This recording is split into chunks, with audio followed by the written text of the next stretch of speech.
Salut tout le monde, un petit message pour les élèves de première en cette fin d'année scolaire. J'ai envie de te faire une petite vidéo pour te donner mes conseils de ce que tu dois faire et ce que tu dois absolument pas faire pour projeter une bonne réussite en terminale. Alors déjà, pour commencer, l'année de première n'est pas tout à fait terminée. Les notes, elles vont jusqu'à fin mai, début juin. Donc il faut que tu sois à fond jusqu'au bout. C'est très important puisque tes bulletins vont compter en fait dans ton dossier Parcoursup de terminale. Donc tu dois être à fond jusqu'au bout, tu dois pas relâcher. Ça, c'était la première chose. La deuxième chose, il faut que tu sois à fond et que tu fasses les programmes correctement. En maths, par exemple, si on parle de la spé maths première, il y a des chapitres qui sont bâclés à la fin de l'année. Je pense notamment à la fonction exponentielle. C'est un des chapitres qui est bâclé. Produit scalaire aussi, bâclé. Alors que c'est deux chapitres qui sont très importants et pour l'aspect maths en terminale et pour l'aspect physique-chimie en terminale. Je parle de la fonction exponentielle notamment que tu vas retrouver dans plein de chapitres de physique-chimie en terminale. Donc la deuxième chose que je te dis, c'est qu'il faut impérativement que tu sois au taquet sur la fin des programmes. Et si les profs speed les programmes par manque de temps, il faut que toi tu fasses en sorte de bien approfondir chaque notion. Et je te redis encore une fois, fonction exponentielle en maths, dérivation en maths, c'est des éléments majeurs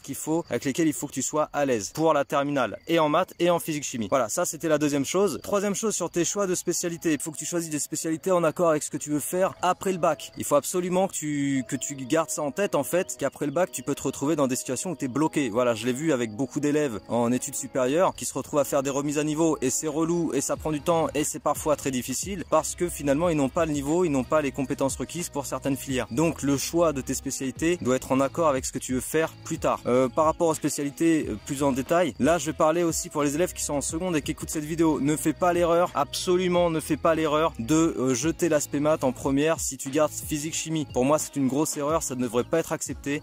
On ne devrait pas permettre aux élèves de faire ça. Pourquoi c'est une erreur? Parce qu'en première ça va passer. Si tu veux physique chimie première sans avoir fait les maths, ça passe. Mais en terminale, tout le monde le dit, j'en ai déjà parlé sur la chaîne, les chapitres de physique chimie en terminale sont beaucoup plus matheux que les chapitres de physique chimie en première. Tu vas retrouver beaucoup de maths dans la manipulation d'expressions littérales, dans la fonction exponentielle, j'en parlais tout à l'heure. Tu vas retrouver des notions de dérivées, primitives, équations différentielles, bon j'en passe. Et en fait, j'ai accompagné du coup des élèves, déjà plusieurs élèves qui n'ont pas fait spé maths en première et qui galéraient en physique chimie en terminale. Donc ça se fait, on peut redresser le niveau, mais c'est chaud. Donc si tu es en seconde, ne fais pas l'erreur de jeter les maths si tu gardes physique chimie et que tu veux garder ça jusqu'à la terminale. Si tu as fait cette erreur là, les choses elles sont pas irréversibles. Comme je te dis, j'ai accompagné des élèves, ça peut passer. Par contre, c'est du taf. Alors le mieux que je peux proposer, le mieux que je puisse conseiller, c'est que si tu veux garder physique chimie en terminale mais que tu n'as pas fait spé maths en première, tu dois absolument, ça veut dire c'est impératif, tu dois absolument te remettre à niveau sur le programme de spé maths, les choses importantes pendant les vacances d'été. Les choses importantes, c'est dérivation, second degré, un peu les vecteurs, faut les retravailler, manipulation d'expressions littérales et les conversions d'unités aussi, il faut se remettre au point sur ça. Donc ça, il va falloir que tu fasses une remise à niveau avant la rentrée de terminale. Et deux, faut prendre de l'avance sur le programme de terminale physique chimie. Faut partir avec 3 longueurs d'avance. Moi, c'est ce que je vais proposer aux élèves qui se sont inscrits sur mon stage booster. Alors parmi ceux qui se sont inscrits, je crois qu'il y en a pas qui n'ont pas fait spé maths en première, mais les inscriptions sont encore ouvertes et je pense qu'il y aura au moins 1 ou 2 élèves qui n'ont pas fait spé maths en première. Donc avec ces élèves là, on va prendre de l'avance sur le programme de physique chimie terminale, parce que vaut mieux partir avec 3 longueurs d'avance que 3 trains de retard. Ça, tu comprendras bien que c'est logique. Donc voilà, ce que je te conseille, c'est de prendre de l'avance. Et puis même si tu as fait spé maths en première et si tu gardes spé physique chimie en terminale, faut prendre de l'avance. En fait, en terminale